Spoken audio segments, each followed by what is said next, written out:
One of the other industries that I work in is glamorous outdoor hospitality. And one of the things I often get asked is, how can I do this abroad? How can I do this in another country?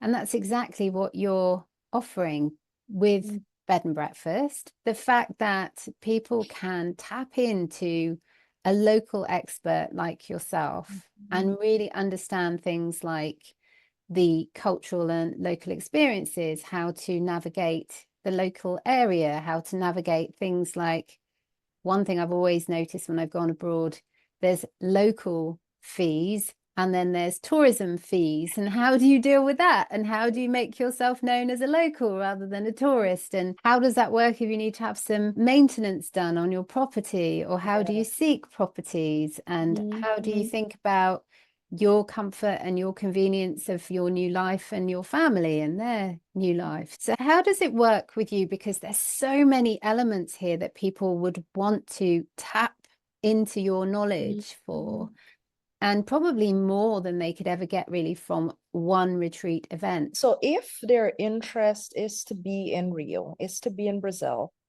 we can help get them set up to live here in 10 days. Through the remote worker visa, we help them decide, work or study if they're American or whatever other options that may be available to them.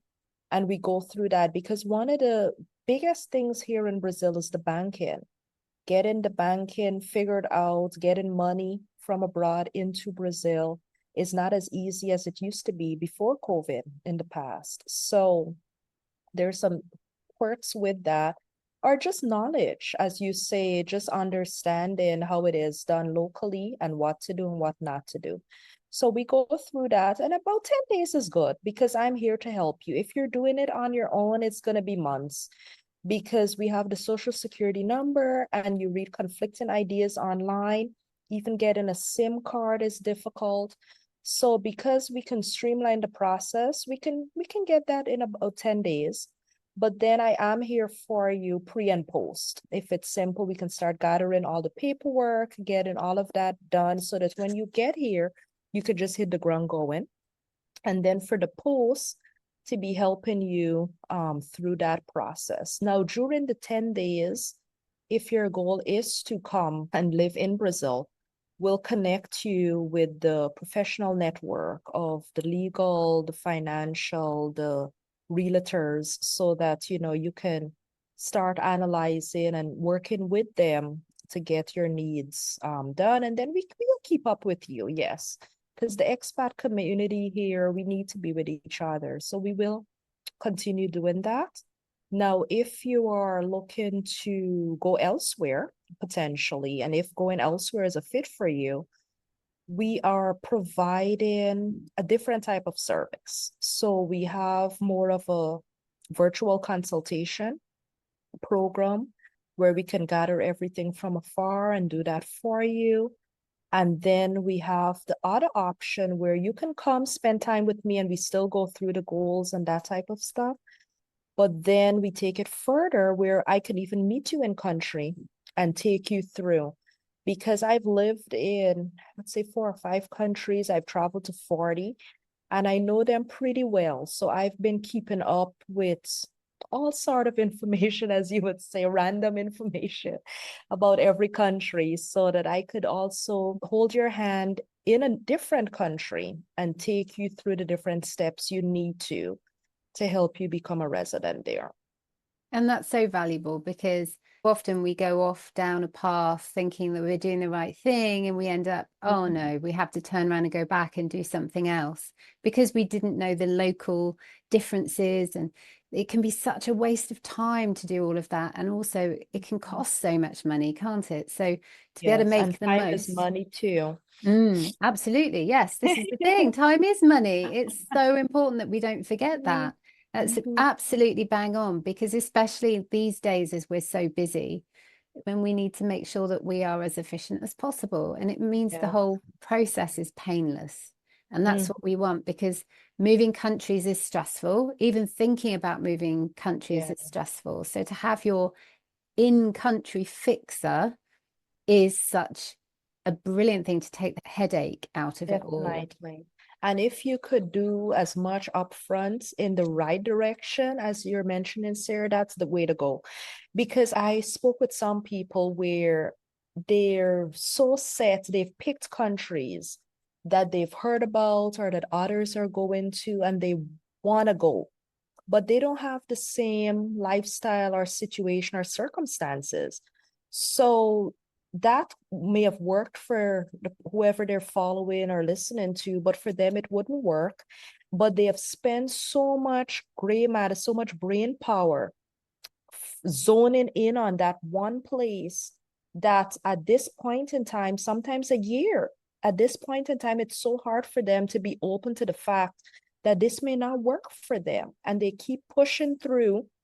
And at the end of it all, forget the part of being unhappy about it. Because as you say, it's stressful moving. Even when that's the perfect place for you and the right fit, there's a lot that you can plan for and a lot you can't.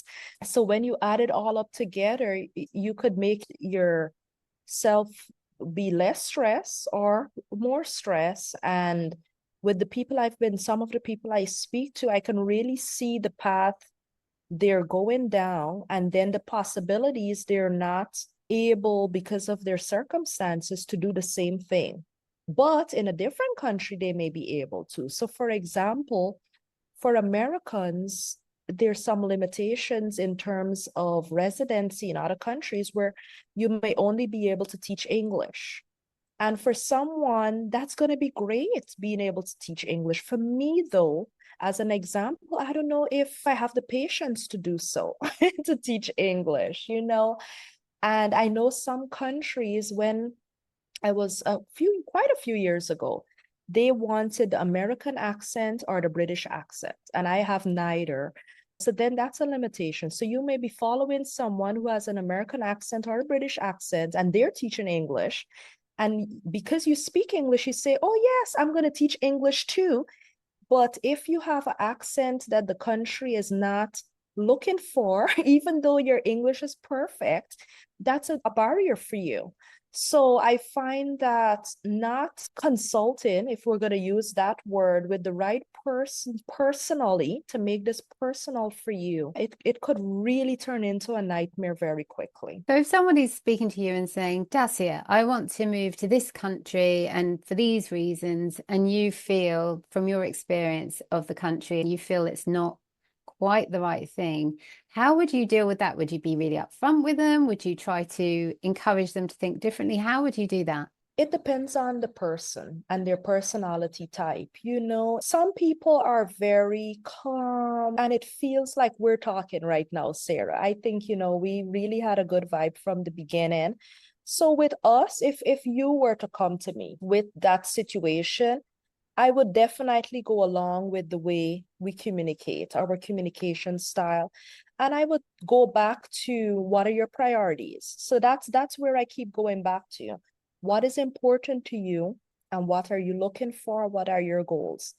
And then you'll repeat that to me. We'll go through it, you'll repeat it, and we'll get to the bottom, and I'll say, well, do you think this is the country you would like to go to?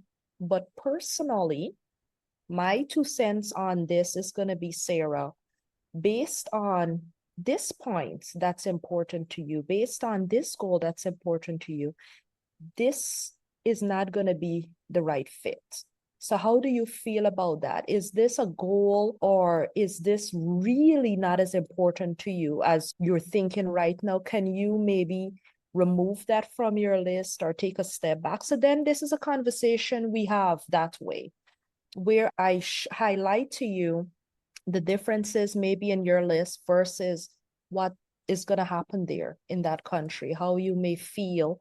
And then we may watch videos of the people you've been following, and we'll recognize, and then I can point out certain things those people are talking about that you may have overlooked that do really go against your goals and your inspirations. And then we go from there. Now, if it's a more headstrong personality type, as we'll say, like I had someone reach out to me as an American family, and they really want to move to Norway. It's been their goal to move to Norway, and that's their only country. And I asked them questions. I said, okay, what about another Scandinavian country? Sweden, Denmark. And they were like, no, we're set on Norway. I said, okay. So then at that point, I started giving them the difficulties with that what they may come up against. It's not going to be as easy, and this is going to be your option. You either move with a company in the US, or you go through a study program at a university, but that's difficult as you get older. You're not looking to potentially do another degree. But I threw that out there. And then I also told them about a nice program where you can do like a gap year in Norway. And I said, well, from there, then you can get a feel for what may come next, may accidentally happen. But to be intentional about moving to Norway as an American, it's gonna be difficult, very difficult, versus maybe Sweden or Denmark. So I was more upfront with them, and I also went through the reasons why, and then they can go process that. But they were very, very headstrong about just that one country. So I had to be honest with them. I love that whole true coaching approach. So allowing them to lead in terms of what they want, and then you helping them understand the consequences of whatever the decision they're making, but without actually telling them. So they're coming to that realization themselves, which is fantastic. Trying to. Trying to, yeah, absolutely. But in all of this, and in what you're offering and what you were suggesting there about them taking the gap year, it's saying, try this out, see how it fits. If you're not 100% sure that it's the right fit for you, if you're getting that kind of feedback, maybe just try something out. So for anyone who's interested in coming to Brazil, they can come and try it out with you without any major commitment to their life and everything they're doing. And they can do it for any length of time as well, which is what's fantastic. So they can stay with you for well over a month, so that they can work in the area and see what's the internet like. Will that support me with my nomadic work lifestyle? These are all questions that need to be answered, don't they? I know that we've talked a lot about you marketing your retreats and getting the word out and helping people find you so that they can connect with you and make the most of all these amazing offers that you've got.